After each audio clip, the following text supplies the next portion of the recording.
नमस्कार, मैं हूं देवांशु। आप देख रहे हैं न्यूज़ पर। पप्पू यादव ने आज पूर्णिया लोकसभा क्षेत्र के लिए नामांकन जो है वो कर दिया। विजुअल्स हम आपको दिखा रहे हैं पूर्णिया शहर की।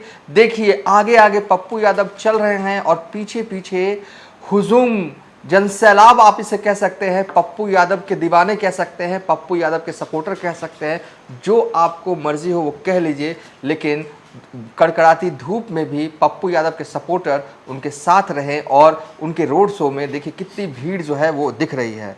नामांकन करते हैं पप्पू यादव, उसके बाद पप्पू यादव का भाषण होता है और भाषण में सीधा प्रहार जो है वो तेजस्वी यादव पर पप्पू यादव करते हैं।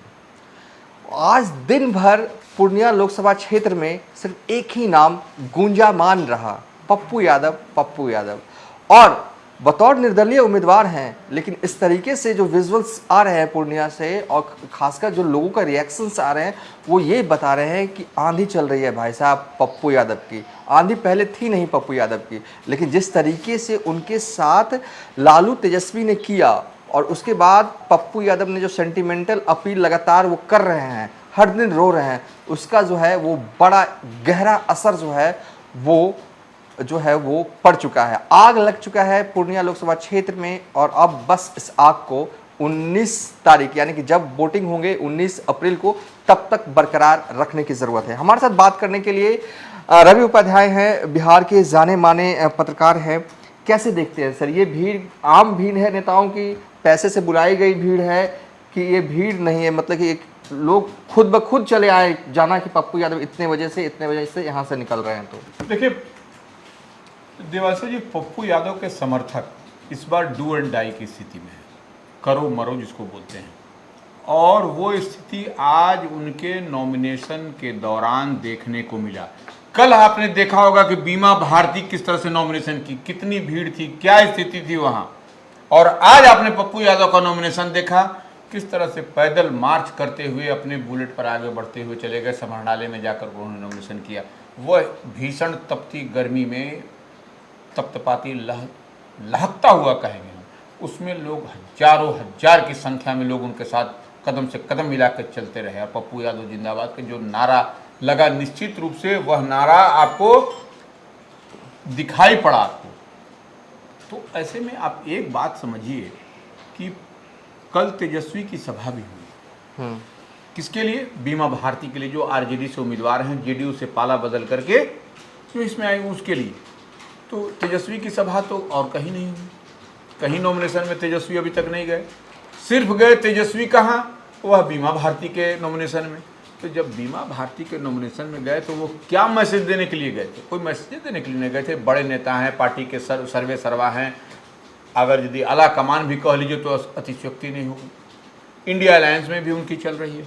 तो वो ऐसे में आप यह समझिए कि जो स्थिति बनी हुई है, और पप्पू यादव का आज नॉमिनेशन हुआ वो भी आपने देखा, जिस तरह से बीमा भारती के नॉमिनेशन में वो पहुंचे थे और उसके बाद जो रैली की, उसके बाद जो मैसेज देना चाह रहे थे, तो वहां पर उनके जाने का क्या असर होगा बीमा भारती के नॉमिनेशन में तेजस्वी के, इसको समझने की जरूरत है। वह जा करके सिर्फ एक ही मैसेज, एक ही काम करते हुए नजर आए कि जो गंगोता में जो समाज का जो लड़ाई होता है, वह जो है जो जादव से और गंगोता में जो होता है, वह उसको कहीं न कहीं आपको पैचअप करने, वह वोट इधर उधर करने के, लेकिन वह कहीं भी आपको होता हुआ दिखाई नहीं पड़ेगा। इस बात को आप जान लीजिए, समझ लीजिए।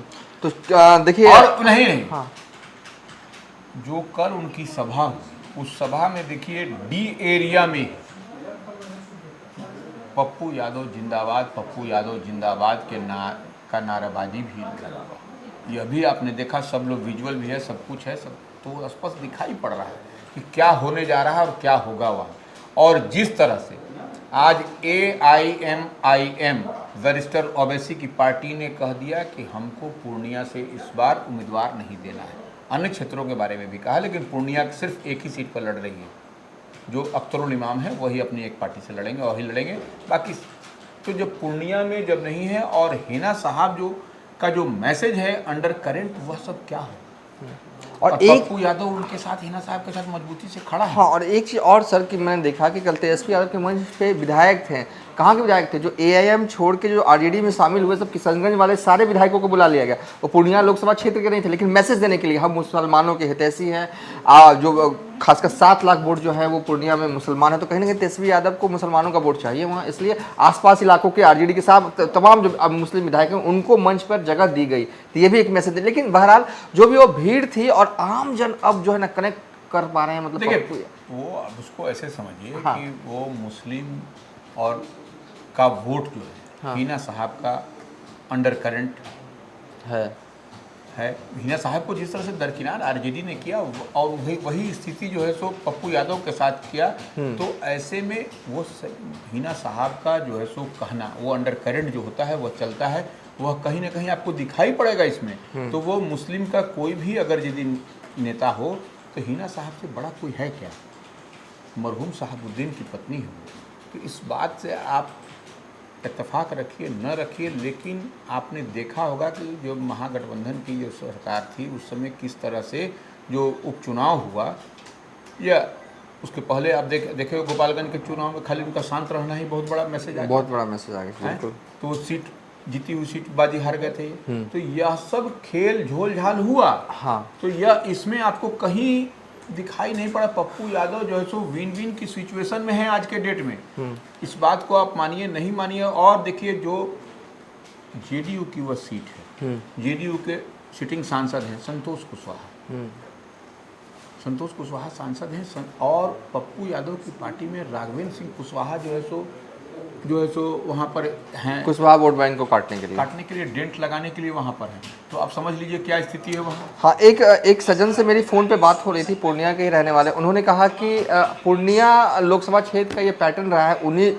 साल 2019 लोकसभा चुनाव को छोड़ दें तो सत्ता के जो विरोध में जो खड़े होते हैं उम्मीदवार, उनकी ही जीत होती है। 2014 में भी संतोष कुशवाहा वहाँ जीते, तब वो त्रिकोणीय मुकाबला थे। सत्ता विरोधी वोट जो है इनको पड़ गया। 2019 एक अपवाद रहा, लेकिन इससे पहले जो भी चुनाव देख ले, वहाँ पे जो भी दल दिल्ली में सत्ता में होते हैं उसके खिलाफ वोटिंग यहाँ होती है। नहीं अब थोड़ी ना पप्पू यादव कई बार जीते हैं वहाँ से? 5 बार। नहीं, पूर्णिया लोकसभा सीट से वह जो है सो पप्पू यादव 1991 में इंडिपेंडेंट निर्दलीय जीते। उसके बाद से 1996 में समाजवादी पार्टी से जीते। समाजवादी पार्टी का बिहार में कोई चेहरा, कोई पहचान, कोई ऑफिस, कोई कार्यालय कहीं दिखाई पड़ता है क्या? पप्पू यादव अपने बलबूते समाजवादी पार्टी की झोली में एक सीट लेकर के आ गए थे पूर्णिया की। वो कहने के लिए रजिस्टर हो गया कि सपा क्या है, लेकिन फिर देखिए 1999 में फिर निर्दलीय जीते। तो ऐसे में आप वो आप छोड़ दीजिए कि जो है सो मधेपुरा से, सुपौल से उनकी पत्नी, इस हम पर नहीं जा रहा है। पप्पू यादव पूर्णिया से वो क्या स्थिति है और क्या बता रहा है, यह डेटा, यह चीज, वह कोई आपका हमारा फैब्रिकेटेड नहीं है, बिल्कुल यह सच्चाई है जो कि दिखाई पड़ रहा है। और अब जो सो पप्पू यादव, देखिए पप्पू यादव ने आज तो एक तरह से हम कहेंगे चुनाव में आज जिस तरह से नामांकन के दौरान जो हुजूम उमड़ा था, आज एक तरह से वह जो सो चुनाव में जीतते हुए नजर आ। और जो स्टाइल था ना उनका, मतलब वो चल रहे थे आगे आगे, जो भी लोग इधर साइड में था उनके पैर छू रहे थे, प्रणाम कर रहे थे। ये जो सेंटिमेंट जो जुड़ता है ना, एक चीज़ और अपने दर्शकों को जानकारी दे दे कि बिहार में अब तक कुल 11 सांसद हुए हैं जो कि 5 बार सांसद बने हैं। रिकॉर्ड रामविलास के नाम पर है, 9 बार सांसद रहे। जॉर्ज फर्नांडिस 8 बार है, जगदीश राम 8 बार है, राधा मोहन सिंह 6 बार है, रघुवंश सिंह जो है आरजेडी वाले वो 5 बार रहे, नीतीश कुमार 5 बार रहे, मीरा कुमार 5 बार रही हैं, रामकृपाल यादव 5 बार रहे और पप्पू यादव भी 5 बार रहे हैं और तारिक अनवर भी 5 बार रहे हैं। ये 11 सांसद हैं, लेकिन 5 बार अगर कोई सांसद रहता है तो खुद की पर्सनल इतनी ताकत हो जाती है कि वो चुनौती दे सकता है। वो तो इस बार पप्पू यादव है। इस बार फिजाओं में, पूर्णिया के फिजाओं में बस एक ही नाम गूंज रहा है और कहीं ना कहीं एनडीए के उम्मीदवार की भी जो है ना धड़कन पूरी तरीके से बढ़ गई है। पहले तो उन्हें लग रहा होगा कि त्रिकोणीय मुकाबला होगा, हम आसानी से जीत जाएंगे, ये तो अच्छा हो रहा है हमारे लिए कि एक पप्पू यादव भी खड़े हो रहे हैं, बीमा भारती भी खड़े हो रहे हैं, लेकिन आज पूरी तरीके से बाजी पड़ गई। टोटल कवायद जो सो है उसमें आपको सामने दिखाई पड़ रहा है कि पप्पू यादव से ही जेडीयू की लड़ाई है। बीमा भारती अभी इस लड़ाई में नहीं है, दूर दूर तक नहीं दिखाई पड़ रही है। अच्छा, ये बात को समझ। और लड़ाई में लाने के लिए तेजस्वी यादव गए थे। वही तो करे, तेजस्वी के जाना क्या, किसी के नॉमिनेशन में तेजस्वी गए थे क्या? कि अगर पहली बार हमको लगता है कि इस बार जो है सो मैं बीमा भारती के नॉमिनेशन में गए, और तो कहीं गए नहीं इस बार। तो यह दिखाने के लिए कि मजबूती के लिए यादव पूरी एकजुटता है गोलबंदी के साथ जो है सो बीमा भारती के साथ आए, जो कि आने नहीं जा रहे हैं यादव। इस बात को आप मान के चलिए, नंबर 1। नंबर 2 बात कि जो पप्पू यादव मैनेजमेंट के लिए जाने जाते हैं, जो उनका मैनेजमेंट होता है, चुनावी गणित, चुनावी केमिस्ट्री, चुनावी, तो वो पप्पू यादव इस बार जो है तो आप देखिएगा पूर्णिया में आज तो जो नॉमिनेशन हुआ उसमें Pappu Yadav win win situation में है, स्पेस उनको बनता हुआ दिखाई पड़ रहा है, इसमें कहीं कोई दो मत नहीं। बस 19 अप्रैल को वोटिंग होगी, माहौल पप्पू यादव ने बना दिया और यहाँ से जो लग रहा है कि निर्दलीय ही वो चुनाव जो है वो जीत जाएंगे। पॉलिटिकल मैथमेटिक्स एक जगह, लेकिन इस बार पप्पू यादव के साथ सेंटिमेंट जुड़ गया है और एक एक लोगों का जुड़ा हुआ है। फिलहाल अभी तक के लिए इतना ही। आप देखते रहिए न्यूज़ फॉर नेशन।